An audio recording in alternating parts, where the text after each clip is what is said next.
22 right now, and the Department of Education is developing a curriculum focused on anti-Semitism, which could be in place as early as this fall. New York City Schools Chancellor David Banks discussed the new program during his testimony on Capitol Hill last week, which was filled with several tense exchanges.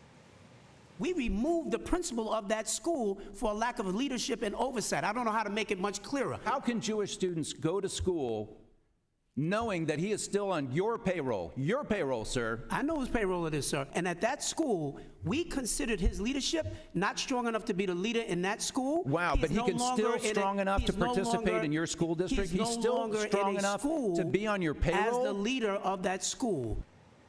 All right, so like we said, it got tense. Aside from tackling anti-Semitism, safety also a top priority as the school year comes to an end. Chancellor Banks here with us this morning to discuss all of this and more. So, Chancellor, good to see you. We'll get to some of that testimony on Capitol Hill in just a moment, but I do want to talk about some violence that we've seen, these recent stabbings in schools, a few just this week alone, right? We have 6 weeks left of the school year. There are now talks. We saw some of these schools in Hell's Kitchen yesterday roll out metal detectors.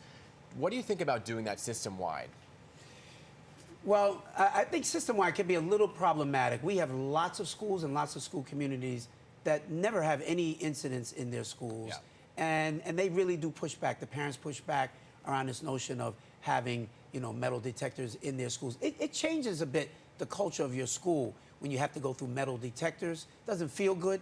So we still kind of leave it to the schools to make those decisions. But where we do see incidents spiking, we take a closer look. So these schools did ask for metal detectors, like the one in Hell's Kitchen yesterday. We saw had them. We were there live yesterday morning. They asked for those detectors to come. Yes, and they're going to get it as well. Okay. That school actually used to have metal detectors, but during the prior administration, they reversed it.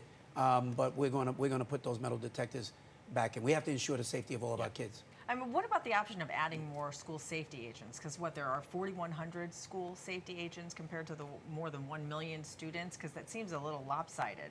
Well, prior to the pandemic, we had closer to about 5,000.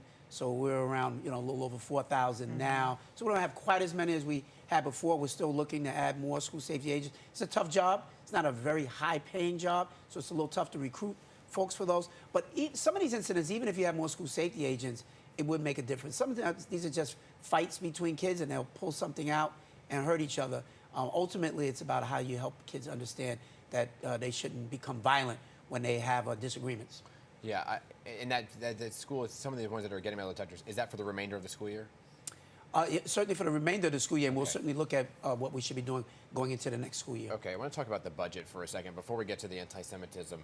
Budget, big talks. You testified before the City Council as well. There seems to be this issue. We reported it last night on the Pix 11 News in the evening about school nurses now with budgets, and if they're going to be a nurse in every school come next school year because of the budget. What is the latest here? Well, I think on the nurses, first of all, we do have nurses in all of our schools. Right now. Right now. But we're talking, I think, about a few hundred nurses that are affected potentially here.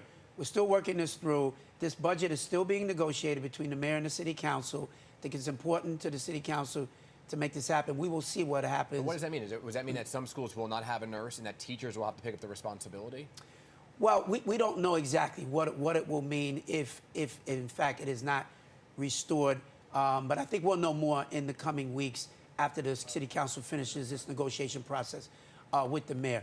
If a school were not to have a nurse, we certainly have other partnerships with the Department of Health to provide services for our kids. It wouldn't be the teachers themselves having to do that. All right, to be continued. Yes. Let's switch gears now and talk about your testimony in D.C. You talk about starting a new curriculum to tackle things like anti-Semitism.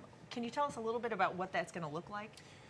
Well, first of all, the testimony in D.C. was quite an experience, and I think the big deal for us is that we said there are 3 themes that we're focused on: safety, engagement, engaging the community, and ultimately education. The way that you ultimately affect anti-Semitism or Islamophobia or homophobia or any form of hate is through education and educating kids. So we've got several different curricula that we're working on. We're working together with the Jewish Museum as well on an anti-Semitism curriculum that will teach not just about the Holocaust, which we are actually required to do by law in New York State, and we do.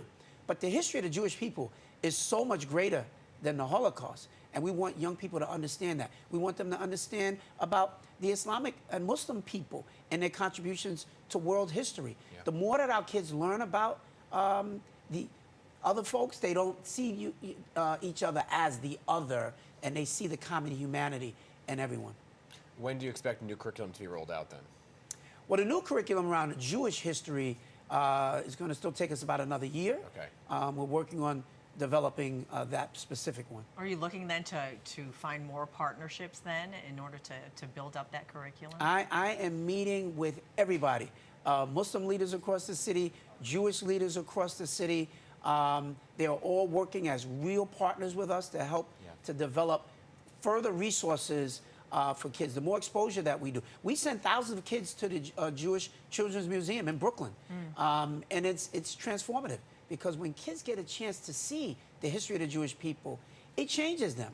And far too many of our kids just have no idea about that history. A lot of students want to have a voice, right? And they want to exercise the right to First Amendment. What we saw play out on college campuses, I know it's not under your purview, Sure, but some of these students who are in high school level are looking at that saying, well, the NYPD were so heavy in their response. What did you make of their response and the handling of the situations and how it kind of looks, the younger generation's looking to that in terms of how they have a voice in the future? Yeah, that's a great question, Dan. You know, listen, I remember being a college student and fighting against the apartheid regime in South Africa.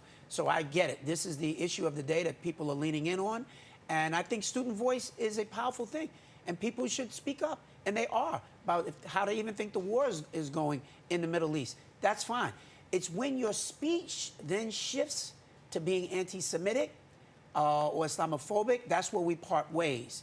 And I think we are trying to help all of our young people understand the history of all of these people. So the more conscious you are about that, you don't bring these biases. You know, I visited Columbia when they retook Hamilton Hall. I was there, and I saw how that played out. I thought the police were very professional. No one was hurt, and everything worked out well. But I also visited another college campus where I was told I was not welcome on campus. I was not, quote unquote, one of them.